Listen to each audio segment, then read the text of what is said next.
Praise the Lord. सबको जय मसीह की। प्रभु सबको आशीष दे। अभी मोदी जी ने ऐलान किया था कि सोना नहीं खरीदना है और पेट्रोल कम खर्च करना है वगैरह सारी चीज़ें। तो उनके जो मानने वाले हैं, मोदी जी को जो फॉलो करते हैं, उन्होंने सारी बातों को ध्यान दिया, चीज़ों पर फॉलो करते हैं कि मोदी जी ने जो कहा हमारे हित के लिए कहा, हमारी भलाई के लिए कहा है, तो वो मानते हैं। ठीक है, लेकिन हम विश्वासी हैं, हम चर्च जाते हैं, जो हमारे पास्टर कहते हैं, जो हमारी बाइबल कहती है, जो बाइबल में लिखा हुआ वचन कहता है, हम उसको फॉलो नहीं कर सकते क्योंकि हम तो इंसान हैं। हम क्यों करेंगे? यहाँ पे इंसान एक दूसरे इंसान की बातें फॉलो कर सकता है, सुन सकता है, मान सकता है।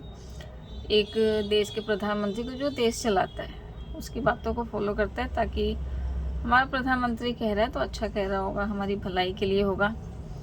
लेकिन हम उस परमेश्वर की बातें नहीं मानते जो पूरी दुनिया चला रहा है, पूरी दुनिया को जिसने पैदा किया, पूरी सृष्टि को जिसने रचा।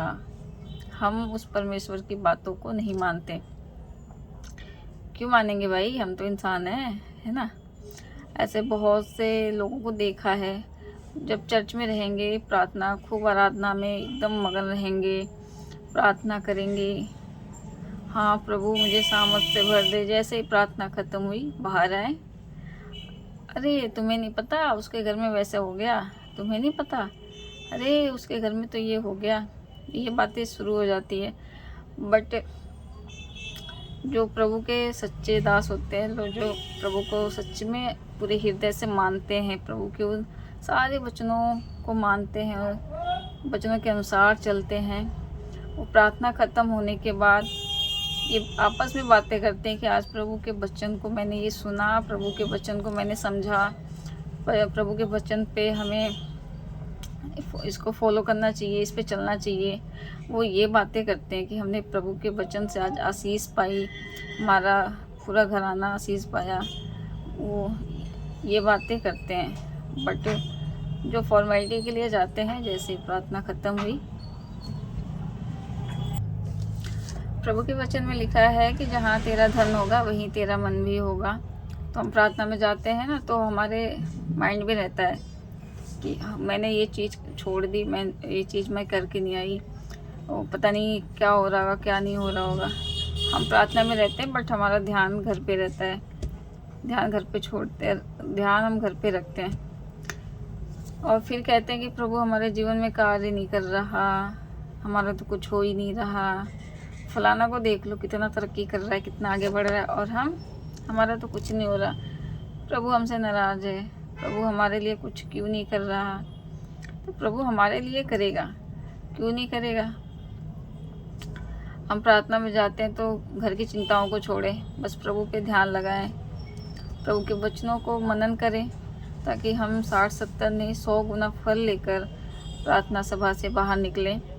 और जो प्रभु हमारी आशीष लिए रहता है, प्रभु हमें उस आशीष से भरे और हम पूरे आशीष से भर कर घर पे आए, ताकि जो जो जो प्रभु ने हमारे लिए चुना है वो हमारे जीवन में करे। और हमें प्रभु से प्रार्थना करनी चाहिए कि प्रभु मेरे जीवन को अपनी महिमा के लिए इस्तेमाल करें, ताकि हम प्रभु के वचनों के अनुसार चलें। जैसे इस देश के लोग देश के प्रधानमंत्री के हिसाब से चलते हैं कि हम चलेंगे तो हमारे लिए अच्छा होगा। तो यहाँ तो कुछ पल का जीवन है, लेकिन हमें अनंत जीवन के लिए तो परमेश्वर की बातों को, परमेश्वर के वचनों को मानना पड़ेगा। तो हमें मानना भी चाहिए, है ना। जब हम स्कूल जाते हैं, टीचर हमें पढ़ाते हैं, तो जब हम बातों पे ध्यान देते हैं, जब हमारा एग्ज़ाम आता है, जब हम टीचर की बातों को समझते हैं, पढ़ाई पे ध्यान देते हैं, जब हमारा एग्ज़ाम आता है तो हम अच्छे नंबर लाते हैं, अच्छे नंबर से पास होते हैं। अगर जब हम ध्यान नहीं देते पढ़ाई पे, टीचर हमें पढ़ा रहे हैं और हम ध्यान नहीं दे रहे, तो एग्ज़ाम के टाइम क्या होता है, जब रिज़ल्ट आता है तो हमारे मार्क्स भी वैसे ही आते हैं। तो लोग कहेंगे कि मास्टर ने ढंग से पढ़ाया नहीं। भाई मास्टर तो पढ़ा रहा है, हम तो अपना ध्यान दे लें, हम ध्यान देंगे पढ़ाई पे तभी तो टीचर कितना भी अच्छा हो, बच्चा भी तो पढ़ने वाला होना चाहिए।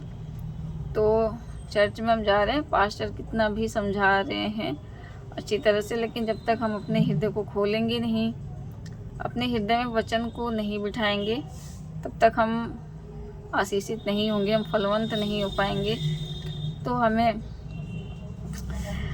प्रभु से प्रार्थना करना चाहिए, प्रभु ये वचन हमारे जीवन में कार्य करे, इस वचन के द्वारा हमारे सारे बंधन टूट जाएं, ताकि हम आशीषित हो पाएँ, फलवंत होने पाएँ, और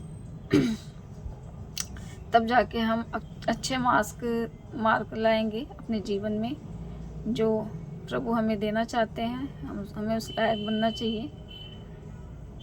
बाकी तो आप सब लोग समझदार हैं। प्रभु सबको आशीष दे। सबको जय मसीह की।